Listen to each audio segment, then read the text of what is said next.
Perkenalkan, kami dari kelompok 5 dengan studi kasus SMK Negeri 7 Surakarta akan mempresentasikan progress report dari kelompok kami. Perkenalkan, nama saya Vinca Aurelia dengan NIM 6820200030. Perkenalkan, saya Siski Angelini dengan NIM 6820200123. Halo, perkenalkan nama saya Keisha Trivena Chandra dengan NIM 6820200222. Saya Siski Angelini ingin menjelaskan mengenai profil organisasi studi kasus kami, yaitu SMK Negeri 7 Surakarta. SMK Negeri 7 Surakarta adalah pendidikan kejuruan pada jenjang pendidikan menengah sebagai lanjutan dari SMP, MTSN atau MTS. SMK Negeri 7 Surakarta memiliki 6 program keahlian, yaitu pekerjaan sosial, kuliner, perhotelan, usaha layanan wisata, desain komunikasi visual, dan broadcasting dan perfilman. SMK Negeri 7 Surakarta ini terletak di Jalan Jenderal Ahmad Yani, nomor 374 Surakarta. Negeri 7 Surakarta merupakan sekolah negeri yang memiliki akreditasi B. Pembelajaran di SMK Negeri 7 Surakarta dilakukan pada setiap hari penuh. Dalam seminggu, pembelajaran dilakukan selama 5 hari. Berikut merupakan struktur organisasi SMK Negeri 7 Surakarta. Paling atas ada kepala sekolah, lalu di sebelahnya ada komite sekolah. Di bawahnya ada SPMI, lalu ada K sub bagian tata usaha. Di bawahnya ada wakil kepala sekolah 1, wakil kepala sekolah 2, wakil kepala sekolah 3, dan wakil kepala sekolah 4. Di bawahnya lagi ada K3PS, K3MM, K3APH, K3PS, PSPET, K3 Boga, K3 UPW, lalu di bawahnya lagi ada KGNA, di sebelahnya lagi ada wali kelas beserta guru. Berikut merupakan job description. Yang pertama ada tugas kepala sekolah, yaitu yang pertama menjabarkan visi ke dalam misi terhadap target mutu. Yang kedua merumuskan tujuan dan target mutu yang akan dicapai. Yang ketiga menganalisis tantangan, peluang, kekuatan dan kelemahan sekolah. Yang keempat membuat rencana kerja strategi dan rencana kerja tahunan buat pelaksanaan peningkatan mutu. Yang kelima bertanggung jawab dalam membuat keputusan anggaran sekolah. Yang keenam, melibatkan guru komite sekolah dalam pengembalian keputusan penting sekolah. Yang ketujuh, berkomunikasi buat menciptakan dukungan intensif dari orang tua, peserta didik, dan masyarakat.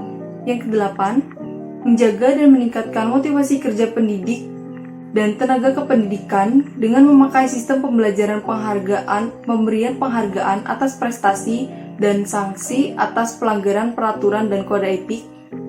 Yang kesembilan, menciptakan lingkungan pembelajaran yang efektif buat peserta didik. Lalu ada tugas komite sekolah, yaitu yang pertama, menyusun AD dan ART komite sekolah. Yang kedua, mendorong tumbuhnya perhatian dan komitmen masyarakat terhadap penyelenggaraan pendidikan yang bermutu. Yang ketiga, melakukan kerjasama dengan masyarakat dan pemerintahan berkenaan dengan penyelenggara pendidikan yang bermutu. Yang keempat, menampung dan menganalisis aspirasi, ide, tuntutan, dan berbagai kebutuhan pendidikan yang diajukan masyarakat. Yang kelima, mendorong orang tua dan masyarakat berpartisipasi dalam pendidikan guna mendukung peningkatan mutu dan pemerataan pendidikan. Yang keenam, menggalang dana masyarakat dalam rangka pembiayaan penyelenggaraan pendidikan di sekolah. Yang ketujuh, melakukan evaluasi dan pengawasan terhadap kebijakan program, penyelenggaraan, dan pengeluaran pendidikan di sekolah. Selanjutnya ada tugas SPMI atau Sistem Penjaminan Mutu Internal, yaitu yang pertama, merumuskan kebijakan Sistem Penjaminan Mutu Internal PNJ. Yang kedua, mengkoordinasikan penerapan sistem penerapan mutu secara berkesinambungan, konsisten, efisien, dan akuntabel. Yang ketiga, melakukan pengawasan pengendalian dan pelaporan atas penerapan sistem penjaminan mutu PNJ. Selanjutnya ada tugas subbagian tata usaha, yaitu yang pertama, menyusun program kerja tata usaha. Yang kedua, mengkoordinir tugas-tugas tata usaha. Yang ketiga, membina dan mengembangkan tugas-tugas ketatausahaan. Yang keempat, mengatur pengurusan kepegawaian. Yang kelima, meneliti dan kemudian membuat surat, baik surat masuk maupun surat keluar sesuai dengan disposisi atau instruksi kepala sekolah. Yang keenam, memantau pelaksanaan 6K. Yang ketujuh, mengawasi dan mengendalikan penggunaan alat-alat sekolah. Yang kedelapan, membantu kepala sekolah dalam menyusun IRKAS. Yang kesembilan, bertanggung jawab atas penggunaan stempel sekolah. Sekian yang dapat saya sampaikan. Selanjutnya akan disampaikan oleh teman saya. Baik, perkenalkan saya Vinca Aurelia dan saya akan melanjutkan presentasi dari Siski. Selanjutnya ada tugas wakil kepala sekolah di bidang kurikulum. Antara lain, yang pertama menyusun program pengajaran berupa program tahunan dan juga semester. Selanjutnya menyusun kalender pendidikan, menyusun SK pembagian tugas mengajar guru dan tambahan tugas lainnya. Selanjutnya ada menyusun jadwal pelajaran, menyusun program dan jadwal pelaksanaan ujian akhir sekolah atau nasional, menyusun kriteria dan persyaratan siswa untuk naik kelas atau tidak, serta lulus atau tidak siswa yang mengikuti ujian. Selanjutnya ada menyusun jadwal penerimaan buku laporan pendidikan atau rapot, dan penerimaan STTB atau ijazah dan STK. Selanjutnya yaitu menyediakan silabus, seluruh mata pelajaran, dan contoh format RPP. Lalu ada menyediakan agenda kelas, agenda piket, surat izin masuk atau keluar, agenda guru yang berisikan jadwal pelajaran, kontrak belajar dengan siswa, absensi siswa, form catatan pertemuan dan materi guru, daftar nilai, dan juga form home visit. Selanjutnya ada mengkoordinasikan pelaksanaan KBM dan laporan pelaksanaan KBM. Yang terakhir ada mengkoordinasikan dan mengarahkan penyusunan satuan pelajaran. Yang selanjutnya ada tugas wakil kepala sekolah di bidang sarana dan prasarana. Yang pertama yaitu menginventarisasi barang, dan selanjutnya ada pendayagunaan sarana dan prasarana pendidikan penunjang KBM, pendayagunaan sarana prasarana termasuk kartu-kartu pelaksanaan pendidikan, selanjutnya pemeliharaan sarana dan prasarana pendidikan, pengamanan, penghapusan, dan pengembangan. Yang terakhir ada pengelolaan alat-alat penunjang pembelajaran. Selanjutnya ada tugas wakil kepala sekolah di bidang kesiswaan. Yang pertama itu menyusun program pembinaan kesiswaan atau OSIS, menegakkan tata tertib sekolah, melaksanakan bimbingan, pengarahan, dan pengendalian kegiatan siswa atau OSIS dalam rangka menegakkan disiplin dan tata tertib sekolah. Selanjutnya ada membina dan melaksanakan koordinasi keamanan, kebersihan, ketertiban, kerindangan, keindahan, dan kekeluargaan atau 6K. Selanjutnya ada memberi pengarahan dan penilaian dalam pemilihan pengurus OSIS. Melakukan pembinaan pengurus OSIS dalam berorganisasi. Selanjutnya ada bekerja sama dengan para pembina kegiatan kesiswaan di dalam menyusun program dan jadwal pembinaan siswa secara berkala dan insidentil. Selanjutnya ada melaksanakan pemilihan calon siswa teladan dan calon siswa penerimaan siswa baru. Selanjutnya ada mengadakan pemilihan siswa untuk mewakili sekolah di dalam kegiatan di luar sekolah. Menyusun laporan pelaksanaan kegiatan kesiswaan secara berkala, mengatur dan menyelenggarakan hubungan sekolah dengan orang tua murid. Yang terakhir ada melaksanakan pemilihan calon siswa teladan dan siswa penerimaan beasiswa. Yang selanjutnya yaitu tugas wakil kepala sekolah di bidang humas. Antara lain, Yang pertama, mengatur dan menyelenggarakan hubungan sekolah dengan orang tua atau wali siswa. Selanjutnya ada membina hubungan antar sekolah dengan komite sekolah, membina pengembangan hubungan antar sekolah dengan lembaga pemerintah, dunia usaha, dan lembaga-lembaga sosial lainnya.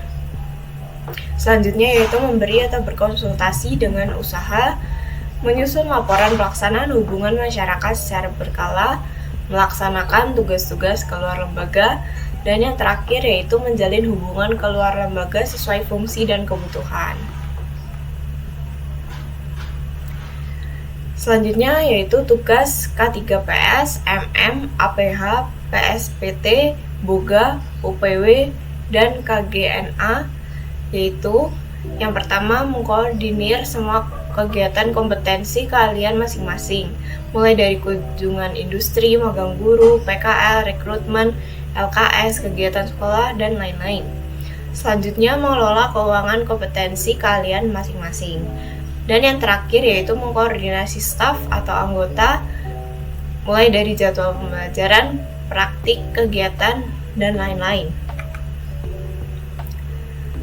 Baik, bidang usaha dari SMK Negeri 7 Surakarta yaitu lembaga pendidikan. Perkenalkan, nama saya Keisha Trivena Chandra dengan NIM 6820202022. Di sini, saya akan melanjutkan presentasi yang telah dibawakan oleh Vinca sebelumnya. Untuk slide yang akan saya bahas adalah proses bisnis, di mana untuk SMKN 7 Surakarta kami menggunakan value chain dalam proses bisnisnya. Seperti yang kita tahu, di value chain ada dua aktivitas, yaitu ada aktivitas pendukung dan juga aktivitas utama. Di mana di aktivitas pendukung tersebut ada infrastruktur, human resource management, teknologi, dan juga procurement. Akan saya bahas satu-satu dari infrastruktur terlebih dahulu. Infrastruktur itu merupakan aktivitas yang berkaitan dengan manajemen keuangan, di mana dalam mengelola administrasi dan juga mengelola kebutuhan sarana dan prasarana untuk menunjang kegiatan sekolah. Dan ada juga human resource management, di mana human resource management ini merupakan aktivitas yang akan berkaitan dengan administrasi kepegawaian yang dilakukan oleh unit kerja tata usaha yang bertanggung jawab dalam penempatan, perekrutan, pembinaan, dan pengembangan serta pemberhentian pendidikan dan tenaga kependidikan serta membuat laporan sumber daya manusia. Yang ketiga ada teknologi. Teknologi ini merupakan aktivitas yang berkaitan dengan pengembangan ICT atau Information and Communication Technology dalam mengelola sistem informasi yang tersedia seperti sistem informasi akademik dan website sekolah, penyedia jaringan internet, dan Wi-Fi untuk menunjang peningkatan proses belajar mengajar dan juga pengelolaan jaringan internet dan Wi-Fi untuk dilakukan dari unit kerja sarana dan prasarana. Dan terakhir ada procurement, di mana aktivitas ini berkaitan dengan pengadaan yang dananya dari pemasukan biaya sekolah atau SPP, dana hibah serta beasiswa, dan sedangkan untuk pengadaan sarana dan prasarana yang mendukung pembelajaran dilakukan melalui unit kerja sarana dan prasarana. Selain aktivitas pendukung, kita juga ada yang namanya aktivitas utama, di mana ada 5, yaitu inbound logistik, operation outbound logistik, marketing and sales, dan service. Untuk inbound logistik, aktivitas ini berkaitan dengan penerimaan siswa baru, bisa disebut juga pendaftaran peserta didik baru atau PPDB. Untuk operation, aktivitas ini berkaitan dengan pelaksanaan proses belajar mengajar, integrasi antara kegiatan belajar oleh siswa dan mengajar oleh guru, yang mana guru memberikan dan menyampaikan materi kepada peserta didik, sehingga peserta didik menerima materi yang disampaikan. Nah, praktek permata pelajaran dan ujian berkompetensi dan pembelajaran berdasarkan program kalian dan penggunaan TIK juga. Untuk outbound logistik, aktivitas ini berkaitan dengan kelulusan peserta didik, yang mana ada kegiatan kelulusan yang dilaksanakan bagi siswa kelas 12 dan sudah lulus, serta mata pelajaran dan kompetensi, serta ujian nasional juga.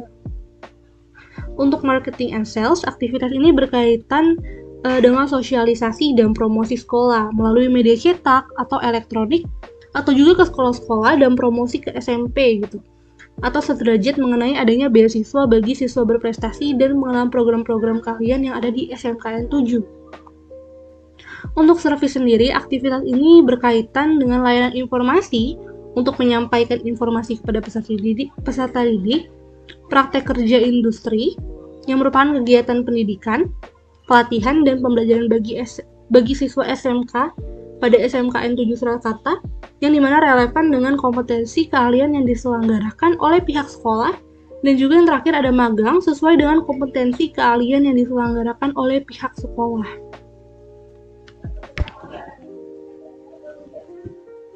Oke, next. Kita ada visi dan misi SMK Negeri 7 Surakarta.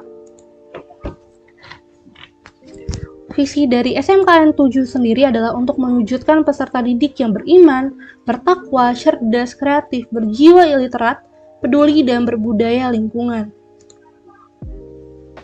Untuk misinya sendiri adalah untuk menanamkan dan meningkatkan pengalaman nilai-nilai keimanan dan ketakwaan terhadap Tuhan Yang Maha Esa. Kedua, untuk mengoptimalkan proses pembelajaran, bimbingan, dan evaluasi untuk menghasilkan peserta didik yang siap kerja atau melanjutkan belajar.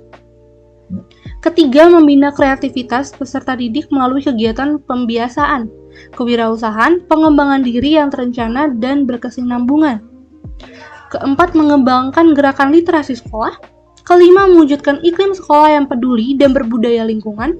Keenam, mengupayakan pelestarian lingkungan sekolah. 7, mengupayakan pencegahan terjadinya pencemaran atau polusi. Kedelapan, mengupayakan pencegahan terjadi kerusakan lingkungan hidup. Nah, untuk tujuannya sendiri adalah untuk menanamkan dan meningkatkan pengalaman nilai-nilai keimanan dan ketakwaan terhadap Tuhan Yang Maha Esa. Kedua, mewujudkan budaya sekolah yang religius melalui kegiatan keagamaan. Ketiga, mewujudkan kegiatan belajar berbasis pendidikan karakter melalui pendekatan belajar aktif dan kreatif pada semua mata pelajaran. 4, mengembangkan perilaku positif melalui kegiatan pembiasaan yang terprogram. Dan yang terakhir, mewujudkan kegiatan ekstrakurikuler yang aktif untuk mengembangkan bakat dan minat peserta didik. Untuk sasarannya sendiri, kita ada untuk dari SMK 7 itu ada peserta didik dan juga guru dan tata usaha seperti PGRI, Koperasi Karyawan, dan Korpri. Oke, dari analisis SITI yang ada di SMK 7, kami mendapatkan bahwa dari ada kelompok pertama yaitu software, ada Dapodik yang berjenis website berjumlah 1 unit, ada PPDB website 1 unit, Company Profile Sekolah website 1 unit, web pengumuman kelulusan website 1 unit, dan ujianku SMKN 7 Surakarta yang berbentuk aplikasi di Android 1 unit, CP2 aplikasi Android 1 unit, dan juga absensi siswa menggunakan spreadsheet. Untuk hardware sendiri ada PC yang dimana jenisnya ada Elite dan Acer 200 unit. Untuk PC kliennya ada Samsung 7 unit, laptop ada Acer 1 unit. Oke. Untuk next juga ada hardware network, dimana kita punya kabelan dengan jenis UTP IndiHome 1 unit, WiFi menggunakan Telkomsel Speedy dan Biznet berjumlah 8 unit, dan switch hub berjumlah 14 unit. Sekian dari kelompok kami. Terima kasih.